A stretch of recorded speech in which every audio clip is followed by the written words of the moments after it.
Hi, Warren. I think we are live now. Okay. Good morning, everybody. Good afternoon to those in other parts of the world, or good evening to those in the later parts of the world. Thank you very much for attending today and listening to Zanwei Chan and myself. I'd like to give you all a quick introduction to myself and Chan. Zanwei Chan, more affectionately known within Dimension Data as Chan, is responsible for innovation and is our senior product manager. I'm Warren Small, and I'm the Vice President for Transformation, and IoT is a major focus for my transformation program. I'm excited to share with you some of the context, the current narrative from a Dimension Data perspective. We will share with you a brief on the usage and our perspective on usage. We'll also share with you some of the challenges that we've encountered, and some of the challenges that some of our partners and clients have discovered. I will share with you some of the demand and what's driving the demand in the industry today globally. And then I'll close with some future and hand over to Zanwei Chan, who will give you some context from our latest Global Threat Intelligence report.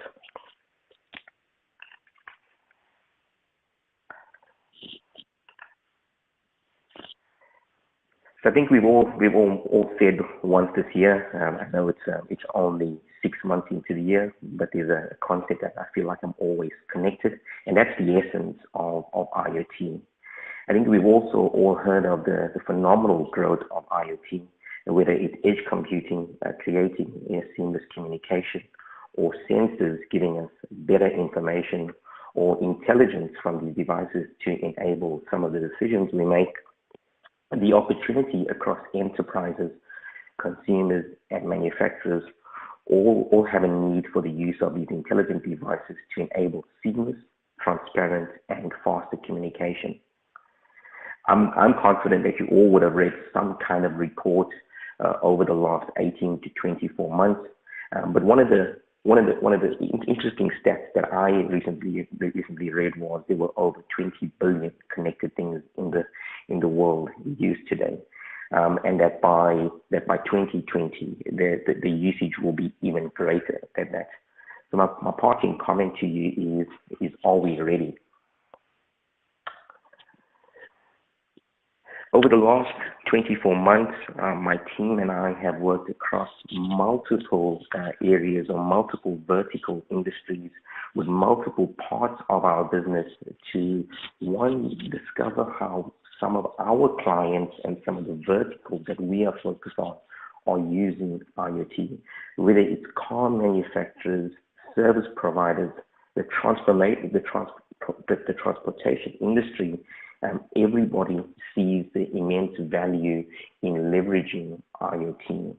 We've all heard of whether it's baby monitors being connected, CCTV cameras, connected light bulbs, and even smart cars. There is a greater demand for these connected devices because of the availability in some parts of the world around high-speed data, and the opportunity for us to get real-time statistics to better serve our clients or to better service our consumers is the ultimate business driver.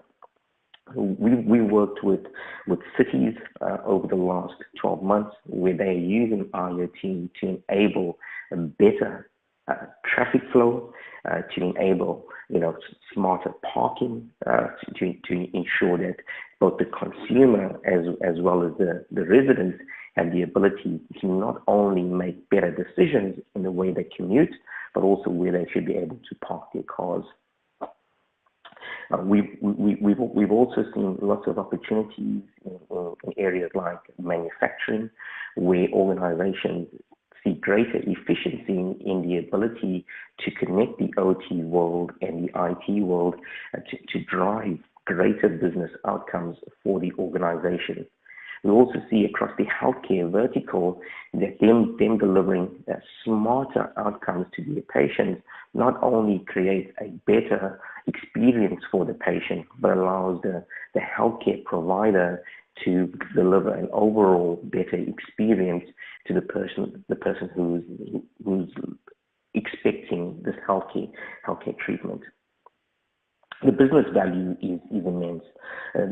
However, the challenge with this business value is if we did not take the necessary steps to protect this infrastructure, we will create an environment for the individuals who want to exploit these systems to compromise these systems, and that will create a result in either the destruction of property, destruction of equipment, and even create some personal safety issues. There's much spoken about challenges, and Chan and I will share in a bit of the presentation today what these challenges are, and Chan will share some of the research that we've done. But some context for all on the call today is that most IoT devices is spoken about have, by design, these were created to drive business outcome, and because of the cost of these devices, there is sometimes and there's often a not high focus on the overall security of the actual technology being used. In addition, the use of IoT today is to create a seamless connection between either the user of the technology or the manufacturer of the technology. And by design, these were created to have a seamless connection to the internet, one for quick use, and two also for the ability for everybody to use it effectively, and for everybody to get visibility to the data that's being shared from these IoT devices. Over the last 12 months, we've seen a number of cases globally where some of these IoT devices, whether they were, cameras or whether they were sensors, where these devices were exploited either by malicious individuals, or they were exploited just by default because of vulnerabilities that may have existed within these devices. Our view today is that it's a complex world, and there are 3 steps that any enterprise or any manufacturer or any client should be taking. And Dimension Data is very happy and willing to share with any of our clients and partners the framework that we've embraced and the framework that we've created to help our clients either discover, 2, control, or 3, manage these devices. So what's driving this demand? Earlier I spoke about being always connected. Today we all use an app that's on some device, and we all know that app on that device is communicating live or in real time to a back-end system. And fundamentally, it's the intelligence or the data that's being communicated that's going to drive and give us the ability to make better decisions. The sheer volume of IoT-related devices and the data can make security detection extremely challenging. And the biggest problem for us is, unlike traditional networks with thousands or 10,000 of endpoints, IoT networks now can have over millions of devices. And the challenge for us is we as users, want and have the desire to be always connected. We want the analytics to help us become more efficient or to help us be more effective. And the feedback or the parting comment to us is just be very conscious, aware of the information being shared, and for us as a team or us as an industry to make sure that we balance the security of these devices and the accessibility of the data that's being transmitted via these devices.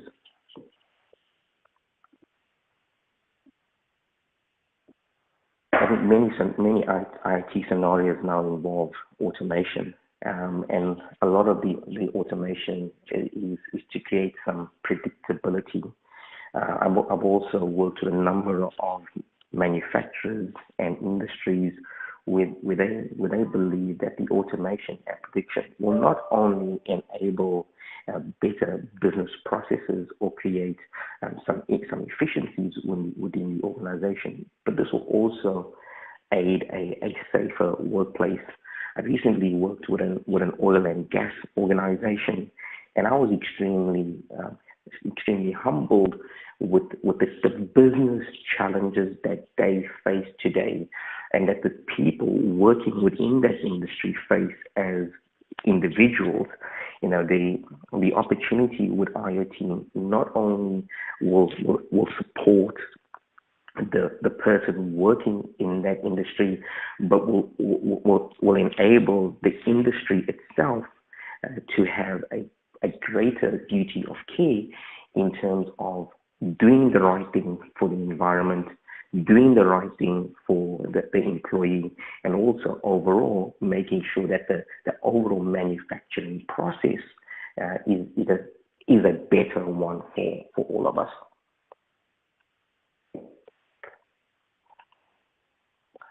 So I'd like to close my part of the presentation today and hand over to Chan with a story that goes, what if? Recently, we worked with a large retailer who was talking to us about enabling a better experience for a consumer to leave his home and create a better shopping experience within that retail facility. And some of the concepts that were being talked about, which made me ponder as I created the content for today, was one: what if there was a ticketless parking facility? What if there was a cashless parking meter? Well, the reality is that already exists today. So the story that I want to share with you all is, what if we go one step further? What if we had the facility in place and not only told us where to park in that retail outlet because it was in the closest proximity where we generally shopped, but what if that parking facility needed to be evacuated because of some emergency service, and they could send an automated message to one of our wearable devices or one of our smart devices for us to move the car? But a little bit more, specific to a real use case in the city environment that I share with you. What if the municipality or the city could use these smart meters not only to collect payments faster and to process payments faster, but what if the ability was for the city not only to take money from you when you needed to pay your car, but what if it sent you a notification that the parking spot that you had parked in was intelligent enough to tell you when the time that you were allocated or the time that you were allotted was about to run out, and instead of giving you a fine, which created a lot of stress and anxiety for most of us, it gave you the opportunity to go and move your car a little earlier. I think we see there's a number of these real use cases today that really exist. I recently participated with a car manufacturer which was sharing with us how the self-driven automobile would now have the ability to not only intelligently communicate with myself around the availability of cars within my area, but I could make a selection of an automated car based on my previous experience and my desire for that next trip that I needed to take. I thank you all very, very much for your time today. I'm going to hand over to Chan now to share with you. Thank you, Warren. Hi, this is Jean-Ray Chan here. I hope you can hear me well. So I'm going to share some of our threat intelligence report.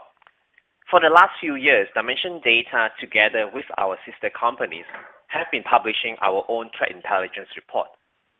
And these reports were compiled based on the threats identified from our SOC and honeypots deployed worldwide. Last year, we saw government, finance, and manufacturing vertical has been targeted the most globally. Manufacturing has been targeted consistently across the region.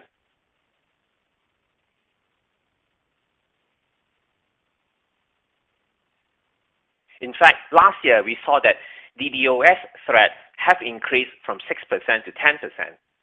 And I just wanted to highlight these two facts because we know that manufacturing are connecting their equipment to their network and even to the internet.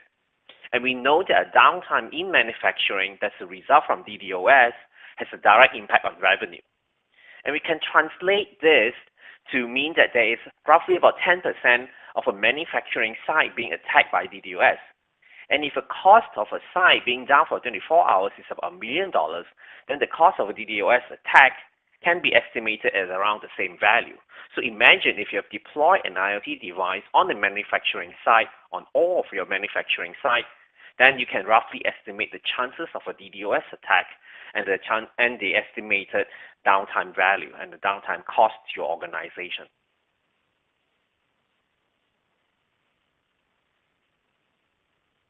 In terms of threats that are directly related to IoT, we saw that in 2016, 66% of all IoT-related attacks were attempting to discover other vulnerable IoT devices. This indicates that there is a lot of infected IoT devices out there. And in terms of password being used to exploit IoTs, we have observed that only 25 unique passwords have been used to exploit IoT. Only 25 unique passwords were used for 33% of all IoT authentication attempts. And 76% of all authentication attempts originated from other Mirai-infected IoT devices. This reinforces that the generic recommendation of simply changing the password to a complex password would be able to prevent a lot of the infection. However, it also indicates that a lot of us has failed the basic due diligence of not changing the password. And after learning all these vulnerabilities and securing IoTs, we naturally wanted to secure IoT implementation. However, there are a few challenges with IoT that prevented us from implementing the well-known traditional IT security controls. For example, what is IoT defined as? Is IoT defined as a manufacturing equipment connected to the network, or a truck implemented with a GPS tracking, or the webcam that's connected to the internet, or a smart TV that has internet access? So what is an IoT? Because unable to define the meaning of IoT would usually prevent us from being able to secure it. How do we know if an organization has implemented an IoT? For example, how would you know that an internet accessible webcam has been implemented by the building manager? Or the truck has been fitted with GPS and you can now track the location of the truck? And how do we choose to secure that 20 webcams that have been deployed that has known vulnerability that is implemented and connected to your network? Or do you choose to secure that particular one piece of manufacturing equipment that is now connected to your network but that's generating $1 million in 24 hours? So the question is, how do you choose between which IoT to secure? It is also about the vulnerable IoT that has been implemented in the house of the road warrior. If the road warrior goes home and connects to their home but has a vulnerable webcam, but that particular road warrior connects to the enterprise, do you then also secure the particular webcam in the house? So these are the challenges that's coming from IoT. There are other challenges relating to securing IoT. In fact, there's a lot of network-connected devices that uses third-party software or packages. For example, if there's a vulnerable Netflix app from a Samsung TV, for example, who do you go to resolve this vulnerability? Do you go to Samsung to try to patch the vulnerable Netflix app? Or do you try to modify the code in Samsung TV or Netflix TV? But if you do, wouldn't you void the warranty on your TV? So these are one of the challenges, right?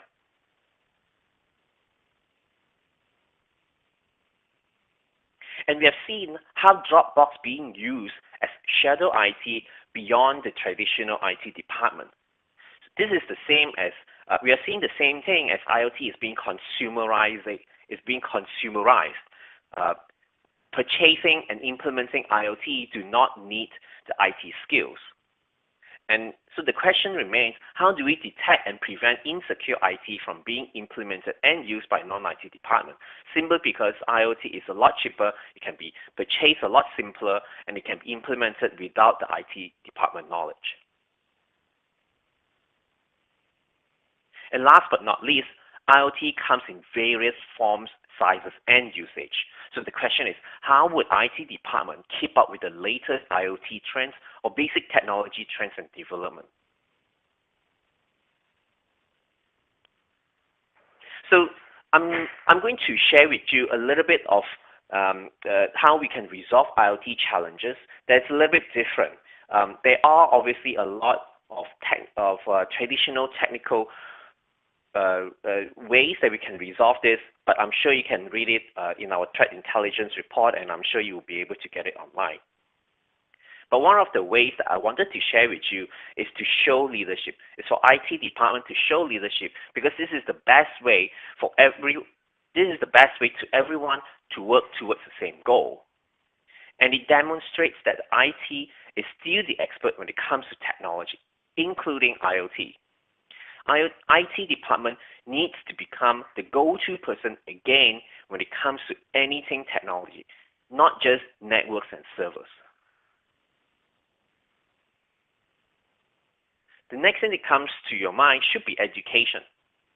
Coming from an immigrant background, education has always seen as the most solid bet for a solid future, for a promising future. And the same applies here. We need to constantly keep our colleagues updated with the latest trend and issues around IoT. I'm not talking about an hour a year, but some creative information bites that can be read and understood really, really quickly by anyone who walks past a signboard. And these constant updates will make sure that when it comes to evaluating and implementing an IoT, the correct decision has been made. And to prevent shadow IoT from being implemented, or poor shadow IoT from being purchased and implemented, we can at least have an assurance that a secure and good and properly designed IoT is being used worldwide.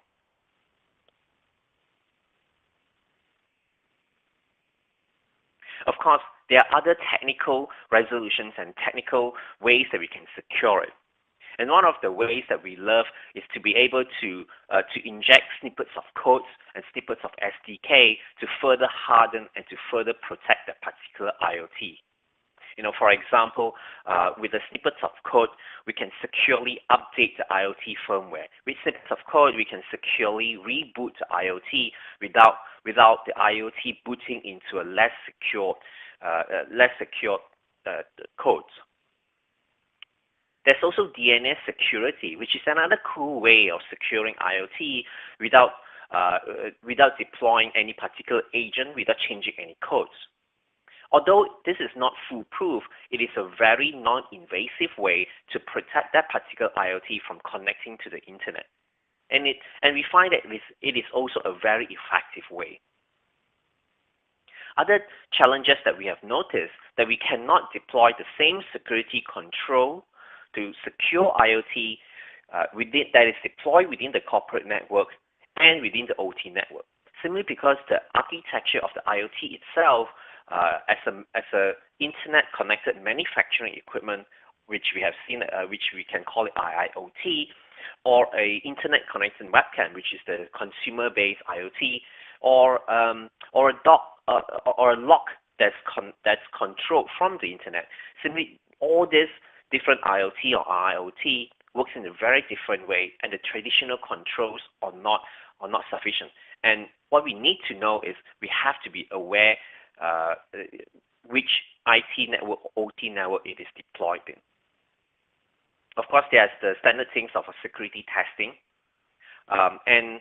What we find that is also important is IoT is typically deployed in a publicly accessible area or an area where it is not physically secured like the traditional server in a data center. So the IoT has to be in a more ruggedized environment, more in a ruggedized case where it has to be locked, perhaps even a proper padlock.